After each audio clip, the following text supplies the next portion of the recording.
Olá, pessoal! Estamos aqui para mais um Diálogos. E hoje o Diálogos é com uma pessoa que vocês não acreditam. Beatriz Dantas. Um prazer ter você com a gente aqui, Bia. O prazer é todo meu ter recebido esse convite. Muito obrigada, viu? Então, Bia, eu queria começar algumas questões mais técnicas e mais objetivas. De onde você está falando, Bia? Estou falando aqui de Bragança Paulista. Gosto muito, nasci aqui, fui criada, tive toda a minha infância aqui. Hoje que eu estudo em outra cidade, mas com essa pandemia estou aqui. E Legal. É isso, estou aqui em Bragança também. Perfeito, perfeito. A conversa com a Bia vai ter umas surpresas muito legais lá para frente. Mas eu queria começar um pouquinho antes, dar uns passos antes. Bia, conta pra gente um pouquinho da sua trajetória acadêmica, assim, onde você estudou, o que aconteceu para até chegar naquele ponto que nós vamos falar depois. Tá bom, vamos lá. De pequenininha, né, estudei em uma escolinha municipal, criancinha, gostava bastante. Minha primeira paixão ali pela pedagogia em si, acho que foi ali desde pequenininha mesmo. Até hoje tenho contato com a minha primeira professora, gosto demais dela. E aí, quando começou o ensino fundamental, o 1, né, eu fui para o SESI. Na época, não sei quem não é de Bragança, né, mas o SESI eram 2 SESIs em Bragança, e depois que se tornou 1, e aí, quando se tornou 1, a infraestrutura do SESI melhorou bastante. Passou a ser uma escola bem completa. Então, daí eu passei a ficar período integral no SESI. E aí, no período da tarde, eu tinha aulas diferentes, né? Tinha aula de empreendedorismo, de matemática financeira. E também ali começou essa coisa do empreendedorismo. Eu comecei a aderir à ideia, comecei a gostar dos conceitos. Mas aí eu fui crescendo, né? Fui recebendo a educação do SESI e tal. Sou muito grata aos meus professores de lá, sério, eles são fantásticos. Mas um problema que eu vi lá dentro era que é totalmente voltado para a indústria, é voltado para a formação de operários. E não era uma coisa que eu me identificava tanto, né? Tanto que tem o Senai, né? Que ali no ensino médio você faz o Senai junto com o ensino médio, enfim. Aliás, é pertinho, o SESI e o Senai são muito pertos, né? Isso, é um do lado do outro, os alunos vão a pé, inclusive, ali transitando entre um e outro. E aí, no meu 9º ano, uma amiga minha, assim, falou para mim do Instituto Federal. Até então eu não conhecia, não era famoso em Bragança, não tinha, assim, ninguém conhecia muito bem, né? E aí ela me falou que tinha uns cursos lá e tal, e que você fazia o ensino médio junto. E aí eu falei para os meus pais, vou prestar a prova lá do Instituto Federal para fazer o ensino médio lá, né? E aí os meus pais ficaram meio assim, que eles também não conheciam, não tinham ideia do que era. E a minha mãe ficou, nossa, mas vai sair da escola que você tá desde pequenininha, sabe? E aí eu, não, mas meus colegas vão estar lá, enfim. Aí eu fiz a prova, na minha época, era prova para entrar no IFE mesmo, e aí tinha 2 opções de cursos técnicos, ou mecânica ou informática. E aí eu pensei, como eu não quero ser operária no Senai, também não quero ser operária no IFE, né? E aí eu escolhi informática. E aí depois eu fiquei sabendo que era o curso mais concorrido que tinha, mas fui lá fazer, né? A prova. E aí quando saiu o resultado foi uma surpresa para mim, porque da minha turma do SESI eu fui a única que passei. E aí eu fiquei com aquela coisa, tipo, meu Deus, sabe? Eu vou deixar todo mundo. E foi bem difícil também essa escolha. Eu não sou uma pessoa que muda assim muito radicalmente, né? Gosto de ter aquela segurança, assim. E aí eu achei que pesquisei um pouco mais sobre os institutos nos outros estados e vi que era uma coisa muito reconhecida, né? Aqui em Bragança não era reconhecida, mas até em outras cidades já era bem reconhecido. Daí eu resolvi ir para o IFE. Daí eu cheguei lá, primeiro ano, uma surpresa, todo mundo novo, o dia inteiro. Tudo novo, né, Bia? Amigos tudo. novos, professores novos, o ambiente novo. Sim, e eu já me surpreendi logo de primeira, assim, nos primeiros meses, porque o papel dos professores foi muito generoso, assim, foi muito honroso o que eles fizeram, porque lá, como tem a política de cotas, são 20 alunos de escola pública e 20 de escolas particulares, né? Uma sala de 40. E aí os professores têm todo um trabalho de equiparar a sala, sabe? De trabalhar com eles para que todos fiquem no mesmo nível. Fazer todo mundo chegar no mesmo nível e caminhar junto. Sim, isso para mim foi fantástico, sabe? Essa preocupação que eles têm. E os professores do Instituto Federal, a gente sabe que são bem renomados, né? Tem aí os mestrados, doutorados que eles gostam de falar. E, assim, foram os melhores professores que eu tive, com certeza, pelo menos da grade de matérias normais, que a gente fala, né, que é matemática, português, essas coisas. Foi fantástico. Nossa, eu honro a vida de cada um deles. E aí tem a parte técnica. Pelo que eu entendi, pelo que eu percebo na sua conversa, o Instituto Federal meio que abriu sua cabeça também, né? Abriu, isso aí. Foi a questão do curso técnico mesmo, né? No curso técnico meu de informática, eu entrei meio sem saber o que eu ia fazer lá. Eu achei que a gente ia aprender a parte de formatar computador, mexer em impressora, e no fim não era nada disso. É um curso totalmente voltado para programação mesmo, sabe? A programação é uma linguagem, na verdade, né? Isso, totalmente voltado a códigos e tal. E aí eu tive a oportunidade de conhecer empresas, então o IFE ele leva a gente, né, para conhecer startups de tecnologia, conhecer profissionais de tecnologia, e aí os professores técnicos são bem legais também, mesmo eles não tendo essa coisa de pedagogia, né, eles são mais indústria, umas coisas assim, mas eles, sabe, se esforçam demais, gosto bastante também. E aí lá no IFE, logo no primeiro ano, eu tive contato com um projeto chamado Technovation. É um projeto que incentiva meninas a entrarem nessa área de tecnologia, que tem aí, né, essa diferença de gênero e tudo mais. E aí, esse projeto, assim, abriu muitas portas para mim, porque as meninas iam até a Oracle, que é uma empresa referência na tecnologia. Opa! Sim, a Oracle. Paulo, isso. E aí nós tínhamos mentores de lá. Até hoje eu converso com meu mentor, ele ainda é o mentor da minha vida, mesmo eu tendo me formado e tal, a gente conversa bastante.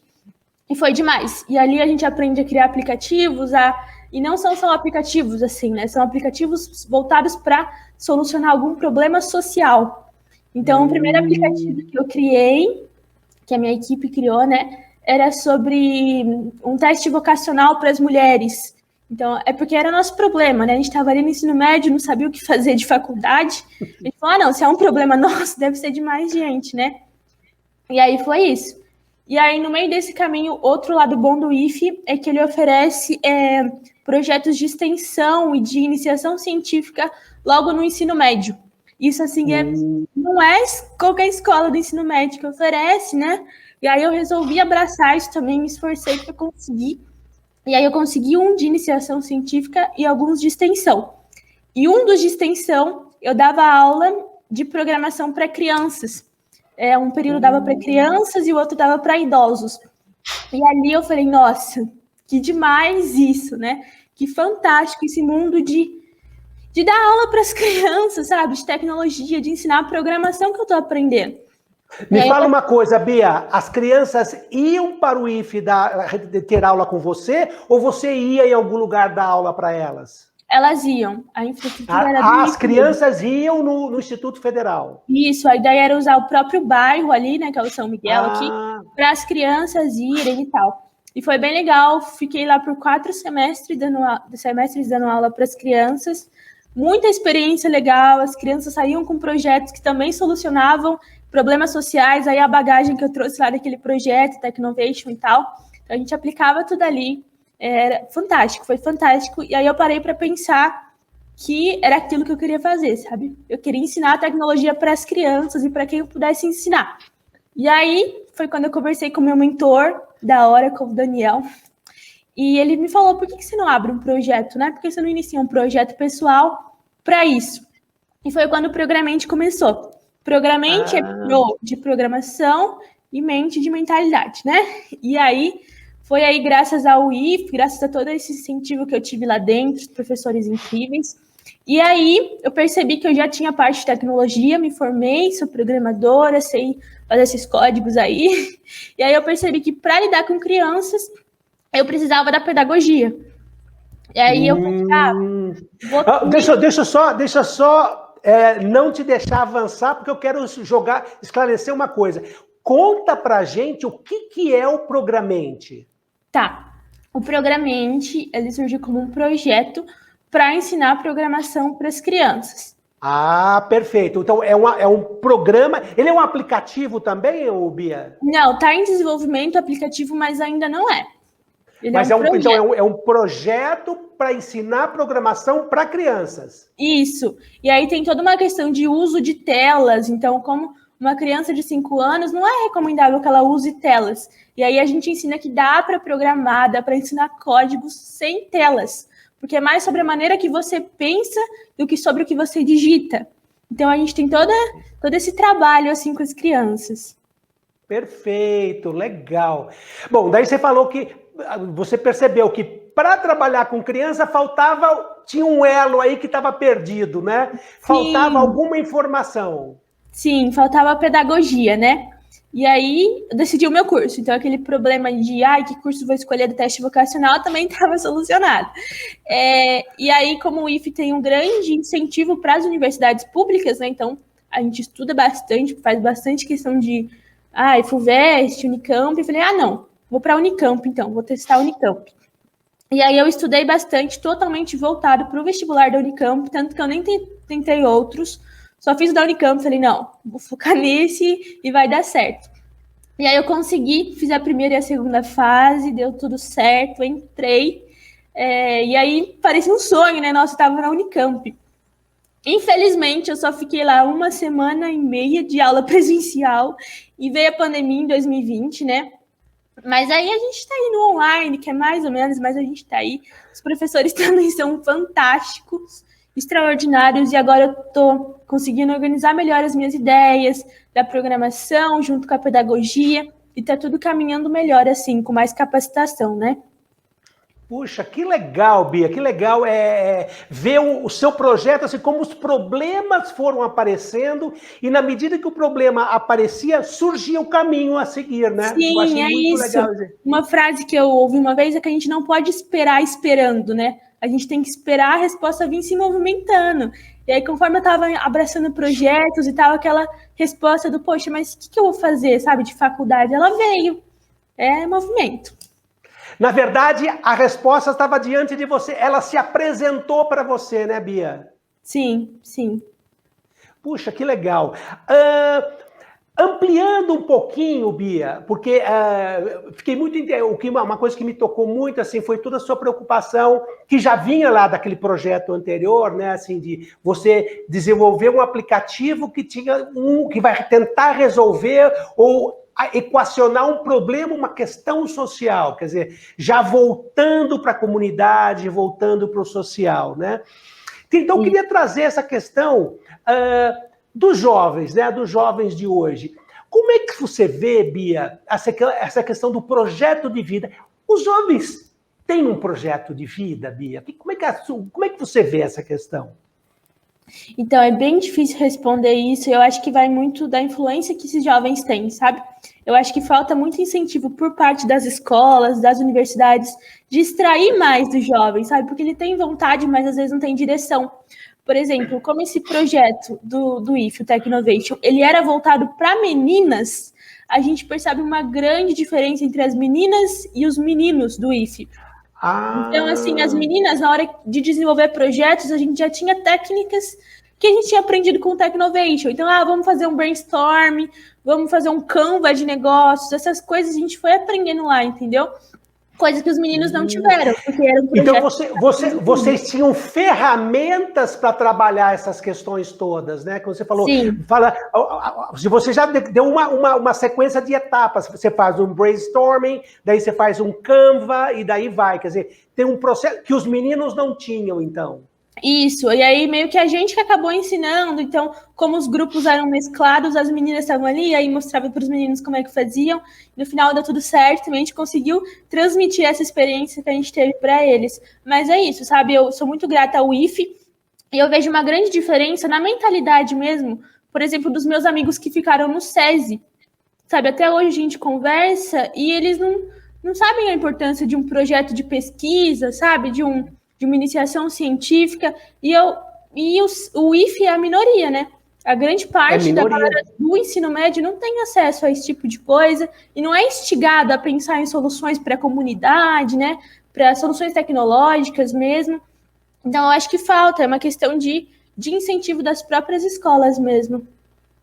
O jovem está ligado nas questões da comunidade, Bia? Então, eu acho que depende do jovem, mas a maioria não. Tá. Principalmente ao redor, né? Você foi muito adequada na nossa resposta. Não dá para generalizar, né? Quer dizer, alguns estão, outros depende muito de montes de coisas. Mas a escola, ela parece que tem um papel fundamental em tudo isso, né, Bia? Com certeza tem, nossa. E o jovem tem a vontade, sabe, que a escola precisa. Inclusive, tem uns eventos que umas grandes empresas fazem, que chama Hackathon. Não sei se você já ouviu falar, mas é tipo... Hackathon. Isso. Tipo de você fazer uma solução para algum problema, de você dar uma solução diferente para algum problema. Por exemplo, quem fez isso foi o Sem Parar, sabe, do pedágio? Sim. E o desafio era você dar outra funcionalidade para o Sem Parar. E aí, na hora que você vai assinar os termos, antes de participar do projeto, você assina que a solução que você der, eles vão usar sem colocar o seu nome. Então, olha só, as empresas entenderam que os jovens têm uma capacidade imensa de pensar em soluções inovadoras, mas a escola ainda não. Entendeu? Incrível, incrível. Legal. Bia, e para encerrar essa nossa conversa, que é um papo muito legal, queria colocar um desafio para você. Se você tivesse que mandar uma mensagem para a Bia, lá do futuro, a Bia de 30, de 35 anos, o que a Bia de hoje falaria para a Bia lá na frente? Quer dizer, essa é a nossa noção, né, de projeto de vida, de jogar. O que você falaria para aquela Bia lá na frente? Nossa, eu falaria que... Nossa, é muito difícil essa pergunta, mas assim, hoje eu entendo que eu quero muito ter filhos, né? Eu quero muito criar crianças, quero ter essa experiência mesmo. E aí eu entendo que eu não confio só no conhecimento empírico, no sentido de experiência, sabe? Eu não acho que mãe é só uma questão de instinto. Vou entender isso melhor quando for mãe, e a Bia de 30 pode me explicar melhor isso também, mas eu volto os meus estudos para crianças também por isso. Porque eu entendo que a minha maior missão aqui vai ser os frutos que eu deixar, tanto em pessoas que eu conversar, quanto nos meus filhos. Então, eu gosto muito dessa ideia de estudar coisas que vão me ajudar para quando eu for mãe, sabe? Eu acho que isso vai ajudar muito a Bia de 30 anos a entender melhor a criação de filhos, a criar filhos que sejam pessoas melhores para esse mundo, né? Filhos que busquem soluções aí inovadoras para solucionar problemas da comunidade mesmo. E é isso, eu espero que a Bia do futuro agradeça a Bia do presente, que meus esforços sejam válidos, que eu ainda mantenha essa vontade de ser mãe, vontade de lidar com crianças. Eu espero que o Programmente cresça e que eu olhe para trás e veja, nossa, quanta coisa legal aconteceu, né? Já vem acontecido. Isso aqui é muito legal para mim estar aqui conversando sobre um projeto que surgiu lá no ensino médio, né? Enfim, eu acho que é isso. Eu acho que a Bia de 30 anos vai ser grata pela Bia de hoje. E eu quero falar para ela continuar. Tem que continuar, não parar, porque é um propósito, né? E se tá no meu coração, vai dar certo. Com certeza. Puxa, muito obrigado, Bia. Agradeço imensamente a oportunidade de conversar com você e parabéns pelo seu projeto e pela sua visão de vida que você tem aí. Parabéns, viu, Bia? Eu que agradeço, Edu, muito obrigada. E a gente se vê pela Unicamp, pela internet. Tá joia. Tchau, tchau. Tchau, obrigada.